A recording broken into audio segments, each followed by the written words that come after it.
하성시의 환경 대책, 그리고 그 중에서도 식량 대책에 대해서 조금 제안을 드리고자 하는데요. 사실 오늘은 기후변화에 관련된 이야기를 좀 드리고 싶은데요. 지구온난화를 극복하기 위해, 그리고 CO2, 가장 문제가 되는 CO2를 감축시키기 위해 여러 가지 노력들이 있는데요. 뭐 폐기물, 에너지 분야, 그리고 산업 분야, 공공시설 분야, 굉장히 많은 노력들이 이루어지고 있습니다. 그 중에서도 대표적인 예가 온실가스 배출권 거래제입니다.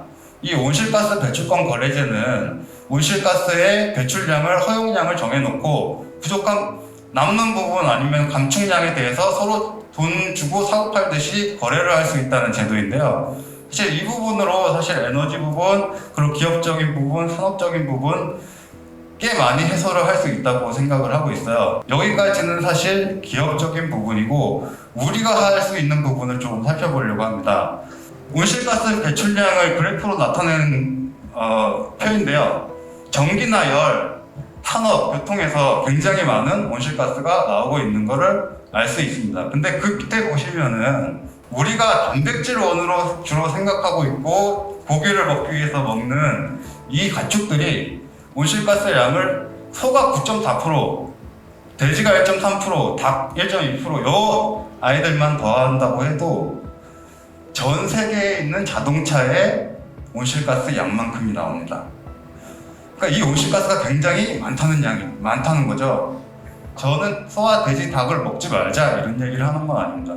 소와 돼지, 닭에 너무 의존적으로 단백질을 섭취하고 있다 보니까 지구가 감당할 수 없는 환경이 된다. UNFAO에서는 온실가스를 배출하지 않고 그런 단백질을 얻을 수 있는 걸 찾아보자. 그렇게 해서 지정하게 된 것이 작은 가축이라고 하는, 우리가 흔히 알고 있는 미래식량 식용곤충이 된 겁니다. 환경적인 가치를 생각했을 때 곤충은 이제 이산화탄소를 거의 배출하지 않고 우리가 기존에 갖고 있는 육류들의 단백질보다도 많은 영양을 가지고 있다, 이 정도로 생각을 해주시면 될 것 같아요. 그래서 가장 현 시점에서 균형적인 미래식량을, 단백질원을 대체할 수 있는 대체제이다.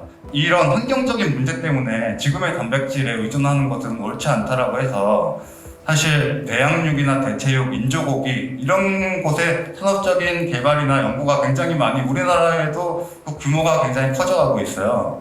근데 지금 현 시점으로 이 온실가스 CO2 배출량 때문에 우리가 다른 고기, 배양육들을 찾는 건데, 지금 사실 그래프를 보시면 이 배양육이라는 것은 사실 연구소, 그리고 공장을 가동시킴으로써 얻어질 수 있는 고기이기 때문에 소를 키우는 거랑 거의 비슷한 온실가스를 공장에서 또 배출하게 되는 그런 상황입니다. 자, 외국 같은 경우는 사실 이런 부분은 환경적인 문제이기도 하고 지속 가능성에 대한 문제이기 때문에 여러 가지 식용곤충 식품들이 이렇게 개발이 되고 상용화되어 있어요. 근데 우리나라 같은 경우에 특히 하성시에서도 이런 노력과 말맞춰서 기본적으로 뭐 곤충의 영양분을 이용한 한이나 엑기스 같은 것들이 개발되어 있고요.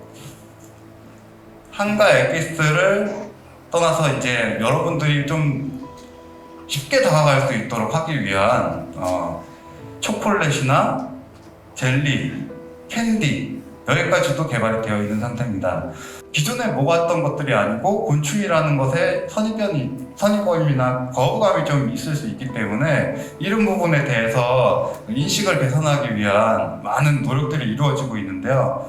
제가 하성에 있는데도 불구하고 전국적으로 출장을 다녀요. 그런데 안타깝게도 하성에서는 이러한 활동이 전혀 이루어지지가 않고 있습니다. 그래서 하성에서는 거의 다 물어보면 처음 먹어본다. 근데 다른 곳에서 물어보면 나 먹어봤고 맛있다 하고서 더 달라고 하는 친구, 특히 성인들도 많아요. 하성시에서는 유독 이 부분에 관심이 너무 없다. 귀뚜라미는 고소하고 맛있고요. 그 다음에 애벌레는 좀 소금을 살짝 넣으면 더 맛있을 것 같아요. 기존에 있는 제품하고 크게 차별점을 못 느낄 정도로 맛도 나쁘지 않고, 오히려 어떤 면에서 좀 담백해서 더 좋은 면도 있었다고 생각을 합니다. 곤충을 갈아서 저는 이 비스켓을 만든 건지 그게 좀 궁금했었거든요. 아직까지 비스켓류로 제품이 나온 건 없고요. 어린 친구들이 많이 먹을 수 있는 제품들을 많이 개발을 해야 되겠다 이렇게 생각하는 것입니다. 음식을 먹을 때 시각적인 이미지가 맛의 50% 이상을 차지한다고 하니 일단 그런 면에서는 시각적인 면이 너무 좀 부담스러운 것 같습니다. 네, 굉장히 좋은 의견 주셨는데요. 그렇게 만들기 위해서 저희도 많이 연구를 하고 있고 식용곤충만 가공하고 있는 가공센터들이 여러 곳 생기고 있고 국가 지원으로 많은 그런 것들이 이루어지고 있고 그것을 떠나서 그것에 앞서서 인식 교육이 인식 개선이 이루어져야 되는 부분이고요. 굉장히 많은 업체들이 늘어났고 민간에서 이루어지고 있는데 이제 지자체의 관심이 부족하다. 단백질군을 얘기할 때 식물성 단백질과 이제 왜 동물성 단백질을 섭취를 하잖아요. 여기 지금 누에고치 요거는 어떤 단백질을 들어가요? 누에고치는 가장 오래된 동물성 단백질인데요. 제 옆에 있는 선생님이 20대 29이에요. 와, 다 먹었어요. 저 지금 너무 놀랐어요. 솔직히 저는 이거 손도 못 대겠어요. 솔직히 말해서. 허서원 대표님 말씀하신 것처럼 시각적인 게 사실은 반 이상이거든요. 그래서 그런 부분에서 좀 합류시키고 만들어가면은 좀 더 낫지 않을까 싶은 생각을 해요. 인간에게 이 먹는다는 문화는 이 눈으로 보는 것, 그리고 두 번째로는 또 그것을 통해서 어떤 이 쾌락이라는 것을 향유하는 그런 부분이 분명히 있지 않을까라는 생각을 합니다. 근데 과연 그런 부분에 있어서 기존의 어떤 육류라든지 어떤 다른 음식을 좀 대체하는 부분에서는 어떤 식으로 고민을 하고 있는지 좀 알고 싶습니다. 닭고기, 돼지고기는 먹지 말자 이런 얘기가 아니고 맛있는 것을 먹고 영양과 또 미래를 생각하는 마음 그리고 환경을 생각하는 마음으로 이제 접해보지 못한 화성시의 많은 분들에게 이런 부분이 있다 이렇게 전도를 해주시면 감사하겠습니다.